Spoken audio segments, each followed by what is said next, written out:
सियार की चालाकी।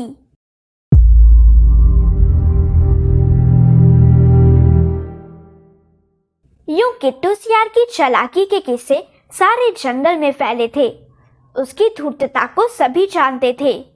कोई जानवर उसके पास नहीं आना चाहता था, पर कभी कभी कोई जानवर जरूरत का मारा आ ही जाता था।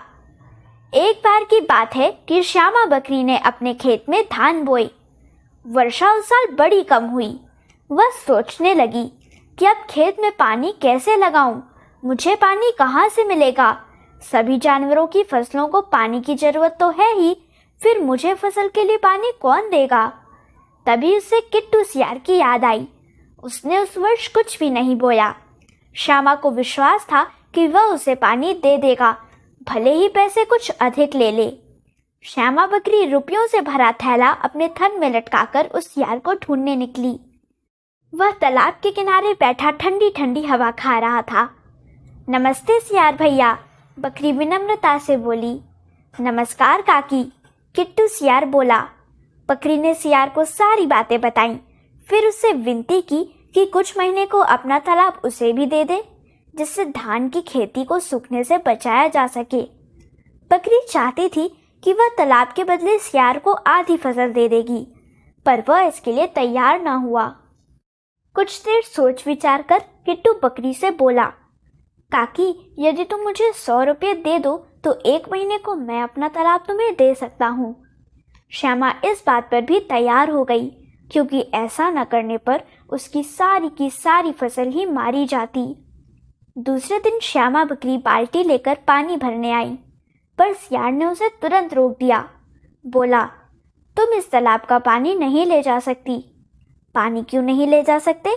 मैंने कल ही तुम्हें 100 रुपये दिए हैं।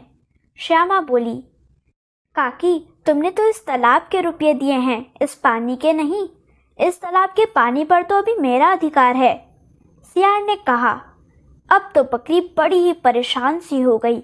रुपये के रुपये गए और खेत का खेत सूख रहा है। वह रोती गिड़गिड़ाती वनराज सिंह के द्वार पर पहुंची। सिंह वनराज ने बकरी की सारी बातें ध्यान से सुनी, फिर किट्टू सियार को बुलाया। तुमने बकरी को तालाब कितने रुपये में बेचा है? 100 रुपये में महाराज, सियार ने उत्तर दिया। फिर तुमने इसके तालाब में बिना पूछे पानी ही क्यों रखा है? सिंह सियार से पूछने लगा। बड़ी धूर्तता से अकड़कर सियार बोला, मैंने तो इसे केवल तालाब बेचा है, पानी नहीं।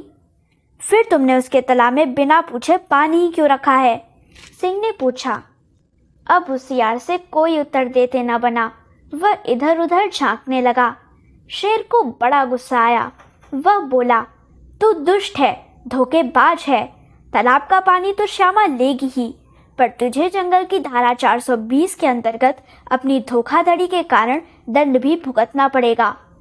4 महीने तक तुझे बिना वेतन के सारे जंगल की झाड़ू लगाते रहना पड़ेगा। राजा की आज्ञा के आगे किट्टू कह भी क्या सकता था।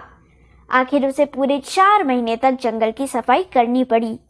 उसे देखकर जानवर आपस में ही कहते थे, जो अधिक चालाक बनता है उसको अपनी चालाकी का फल मिलता है। अगर आपको हमारी यह वीडियो पसंद आई हो तो इसे लाइक करें, कमेंट और शेयर जरूर करें और हमारे YouTube चैनल ऋषि चिंतन को सब्सक्राइब भी कर लें। साथ ही बेल आइकन को भी दबाएं ताकि आपको आने वाली वीडियोस की नोटिफिकेशंस मिलती रहें। धन्यवाद।